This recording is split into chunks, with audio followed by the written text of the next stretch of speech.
I never thought the sound of hospital lights buzzing could feel louder than my own heartbeat. But that night, it did. I was lying on a gurney, pale and weak from what the doctor called stress-induced palpitations. At 63, grief had already carved deep lines into me after losing my husband.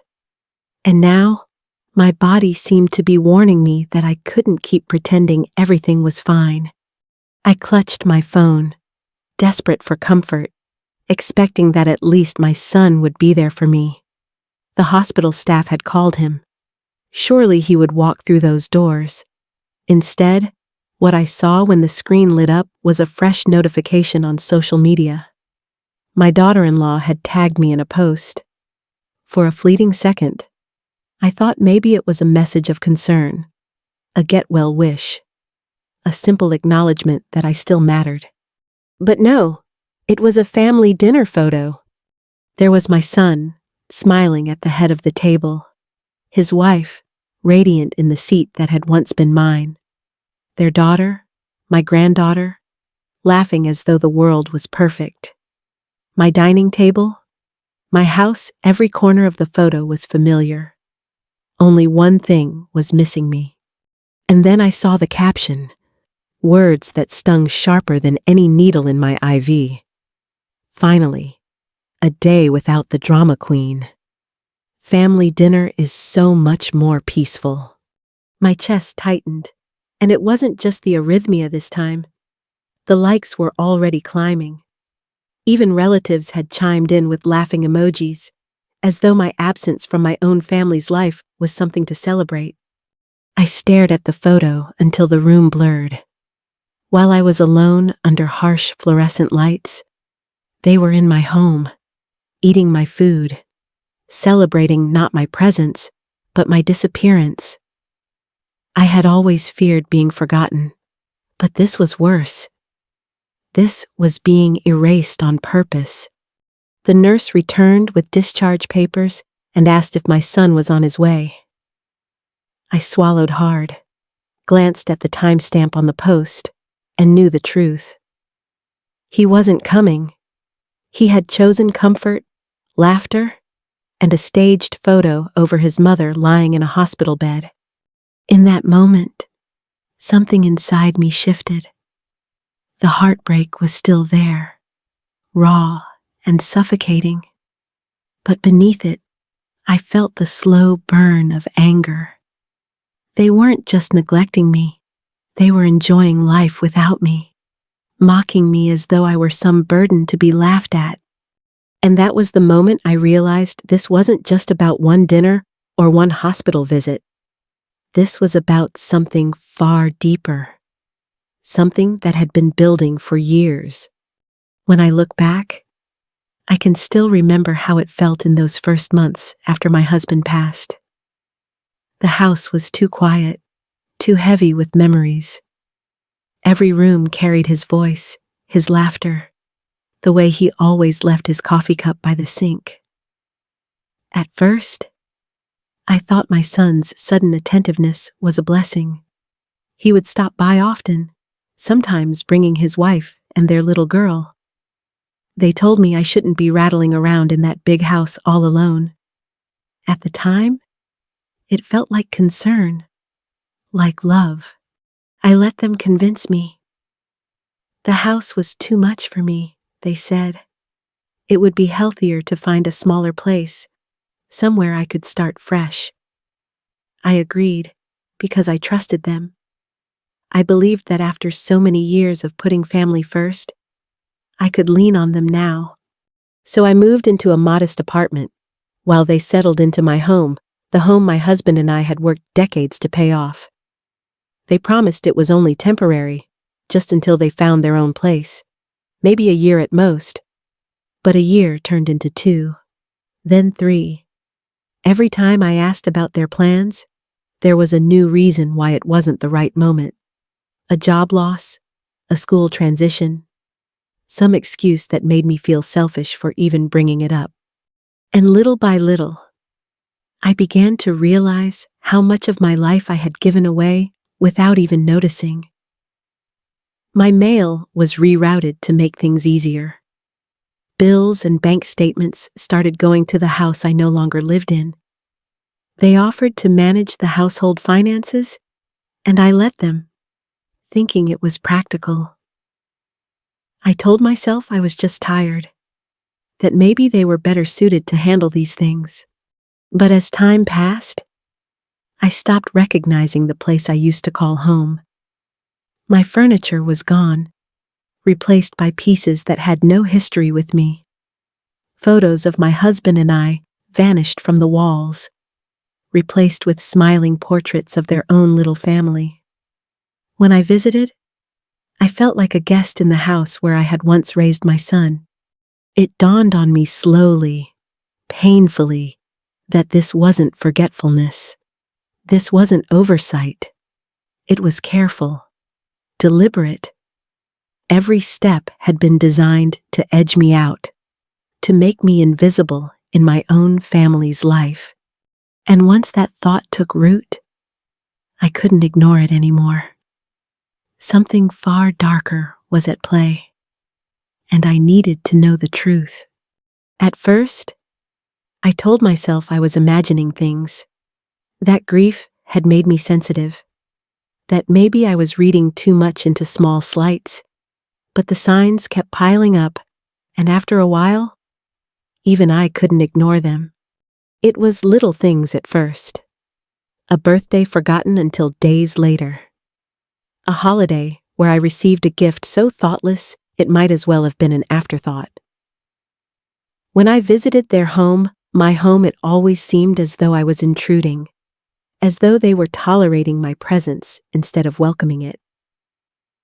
My belongings had quietly disappeared from shelves and closets, replaced with their own things.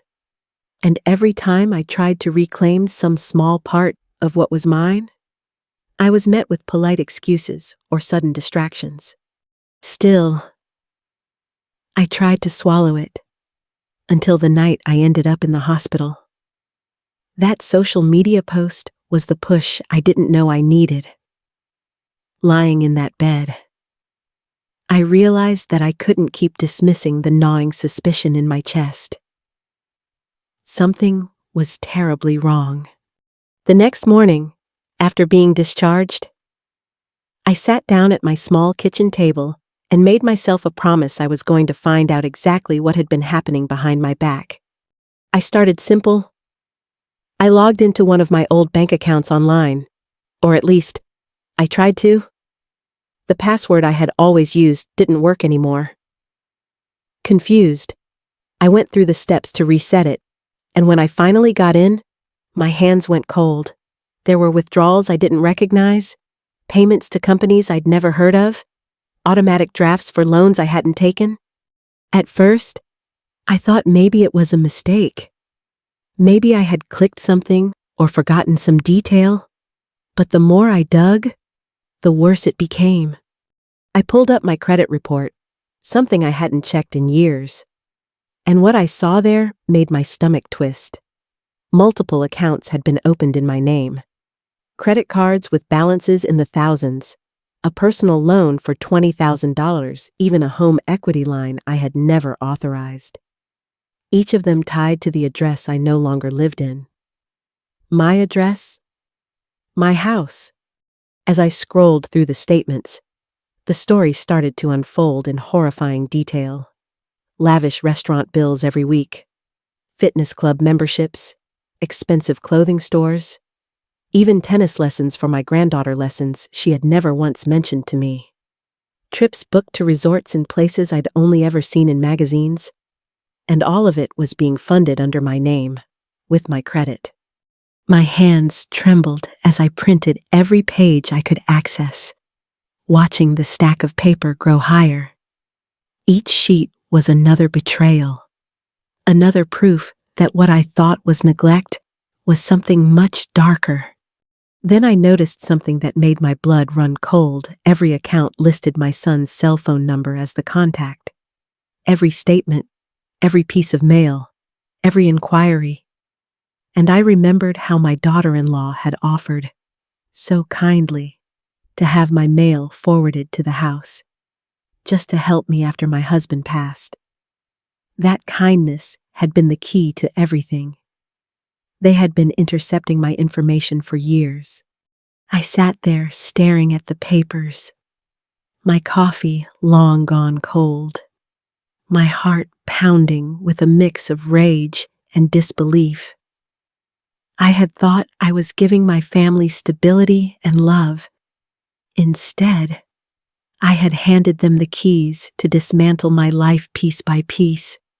The realization came crashing down on me. This wasn't accidental. This wasn't just a few bad decisions or a little dishonesty. This was organized, planned. Every step had been calculated to strip me of control, to leave me dependent and powerless while they lived richly off what my husband and I had built. And the worst part, they had done it all while smiling at me across dinner tables, pretending to care, pretending to include me in their lives. That was the moment my grief hardened into something sharper. Anger. Yes, but also determination. I knew now that I couldn't stay silent. If I didn't confront them, if I didn't act soon, I might lose everything. When I finally picked up the phone to call my son, my voice was steady, though my heart thundered in my chest.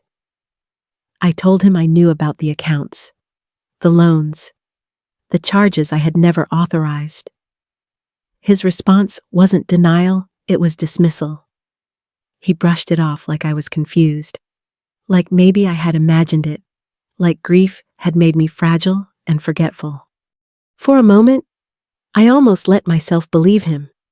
That old habit of second-guessing myself crept in. But then I thought of the paperwork stacked on my table, the undeniable proof in black and white. I had facts now, and facts didn't care about excuses. When I confronted his wife, it was the same tactic. She smiled that polished smile and told me I was overreacting, that I was dramatic, that I didn't understand how family finances worked anymore. She said I was making things harder for everyone by digging into details I couldn't possibly comprehend. But instead of shrinking, I felt something shift inside me. For years, I had allowed their words to chip away at me, but not anymore. I didn't raise my voice. I didn't beg for understanding. I simply said what needed to be said with a calmness that surprised even me. I knew what they had done, and I wasn't going to be silent about it. That night, I called Barbara, an old friend who had been my realtor years ago, and asked if she still worked with property. She showed up at my apartment the next morning with another woman, Patricia, an attorney who specialized in family disputes. As we spread the documents across my small kitchen table, they confirmed what I already feared. The accounts, the loans, the charges, every one of them was fraud. But Patricia wasn't finished. She leaned across the table, her tone firm but gentle, and told me something that made the blood drain from my face. There were inquiry records, multiple ones from elder law attorneys. My son and his wife had been consulting professionals about guardianship and conservatorship. In other words, they weren't just stealing from me. They were building a case to strip me of my rights completely, to have me declared incompetent, so they could legally control everything I owned. The room spun for a moment as the truth sank in. This wasn't a series of careless mistakes. It wasn't even just theft. It was an orchestrated plan, years in the making, to erase me not just from my home, not just from family photos, but from my own life. I took a deep breath and steadied myself. For the first time in a long time, I didn't feel powerless. With Barbara and Patricia beside me, I had allies who saw the truth, who didn't dismiss me or call me dramatic. They gave me language for what I had lived through: financial abuse, manipulation, exploitation. And in that moment, I knew the fight ahead wouldn't be easy. But I also knew I wasn't alone anymore. Because if they thought they could silence me by declaring me incompetent, they were about to learn just how competent I really was. The escalation came faster than I expected. One morning, just after 7, there was a knock at my door. When I opened it, I found my granddaughter standing there, clutching a small suitcase, her eyes wide and tear-stained. She told me her parents said she should stay with me for a while, that maybe I would change my mind if I remembered what family was supposed to mean. My heart broke at the sight of her. It was clear they had sent her as a messenger, a pawn in their desperate game. I invited her inside, made her breakfast, and listened as she tried to explain in a voice far too small for the weight of her words. Her parents told her I was being selfish. They said I was taking away her home. They painted themselves as victims, and me as the villain. For a moment, the guilt surged. Seeing her cry, I wanted to give in, to make it all easier for her. But then, she said something that made my blood run cold. She told me she hadn't even spent Christmas with them last year. They had left her with friends while they went on what they claimed was a trip to help sick relatives. But I knew the truth now. That same week, charges for an $8,000 resort vacation in Mexico had appeared on the fraudulent accounts tied to my name. That was the moment the last shred of doubt vanished. This wasn't about providing for her. This wasn't about family unity. This was about greed, plain and simple. They were willing to abandon their own child, to use her as a weapon against me, all while living luxuriously on money stolen from my identity. Later that week, Patricia, my attorney, uncovered something even more damning. My son and his wife had a history of this kind of behavior. Before moving in with me, they had lived with his elderly aunt. She had passed away under suspicious circumstances, and afterward, financial records showed large sums missing from her accounts. It had never been proven, but the pattern was undeniable. I felt a strange mix of sorrow and vindication. Sorrow, because it confirmed how far they had fallen, and vindication, because it meant I wasn't crazy. I wasn't dramatic. I wasn't imagining things. They had done this before, and they would keep doing it unless someone stopped them. The confrontation came soon after. They showed up at my apartment, demanding answers, shouting accusations, trying once again to make me doubt myself. But this time, I didn't flinch. I looked at them with a steadiness they didn't expect and told them exactly what I knew about the fraud, about the stolen money, about their history of exploiting family. And I warned them, clearly and calmly, that the law was no longer on their side. The room was tense, their voices rising in anger, but I felt strangely at peace. For the first time in years, I wasn't the one shrinking back. I wasn't the victim. I was the witness to their lies, and I was the one drawing the line. And I knew, as they stormed out, that the next step would no longer be emotional. It would be legal. The weeks that followed were a blur of paperwork, hearings, and long hours in Patricia's office. For once, though, the burden didn't feel crushing. Every document we filed, every piece of evidence we presented, felt like a brick removed from the weight I'd been carrying for years. The truth was undeniable. The fraudulent accounts, the redirected mail, the stolen funds, it all painted a picture too clear to ignore. Investigators traced the paper trail with ease, and soon the facade my son and his wife had built began to crumble. The charges were filed, and the legal process finally gave words to what I had lived through: identity theft, elder exploitation, and fraud. The house was sold, not as a loss, but as liberation. The money went into my own account this time, safe and secure. And my granddaughter, sweet, innocent, caught in the middle of it all, was placed in my care.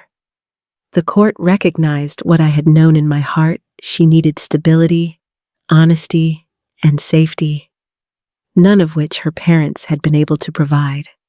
At first, the quiet of my new home felt strange. No constant second-guessing, no walking on eggshells, no wondering what bill had vanished or what lie was waiting for me. Just peace. Real peace. Watching my granddaughter settle into a new routine, seeing her laugh without fear of being used as leverage, reminded me of what family is supposed to be. And yet, the victory was bittersweet. I had protected myself, and I had protected her, but I had lost my son in the process. That wound may never fully heal. Still, I remind myself that love doesn't mean accepting abuse, and family doesn't mean blind forgiveness. Sometimes the hardest act of love is refusing to be a victim. As I sat on the porch one evening, watching the sun dip behind the trees while my granddaughter played in the yard, I realized that for the first time in years, I wasn't just surviving, I was free. When I look back now, I realize that the hardest part of this journey wasn't the fraud, the lies, or even the betrayal. It was the silence, the way I allowed myself to be erased piece by piece, convinced that speaking up would only make me seem dramatic or ungrateful. That silence nearly cost me everything. What I've learned is that peace doesn't come from keeping quiet. Peace isn't found in swallowing the pain or pretending that everything is fine. True peace comes when you reclaim your dignity, when you decide that your voice matters more than someone else's comfort. I may have lost the son I thought I knew, but I gained something far more powerful: freedom, clarity, and the knowledge that I am not a victim. And in raising my granddaughter now, I see the proof every day that love, when it's real, doesn't manipulate or take, it gives. It protects. It heals. Maybe you've felt that same kind of silence in your own life. Maybe you've been told you were too much, too dramatic, or too demanding, when all you wanted was to be seen and respected. If that's you, hear me clearly. You are not too much. You are enough, and your story matters. If this journey has touched you, I invite you to share your own experiences in the comments. Tell me where you're listening from, or what part of this story resonates with you. Together, we can create a space where no one feels invisible, where no one is silenced into believing their worth depends on someone else's approval. And if you found strength in my story, I hope you'll support this channel by liking this video, subscribing, and sharing it with someone who may need to hear these words. Because in the end, we all deserve peace, but not the fragile kind that comes from silence. We deserve the kind that comes from standing tall and choosing ourselves.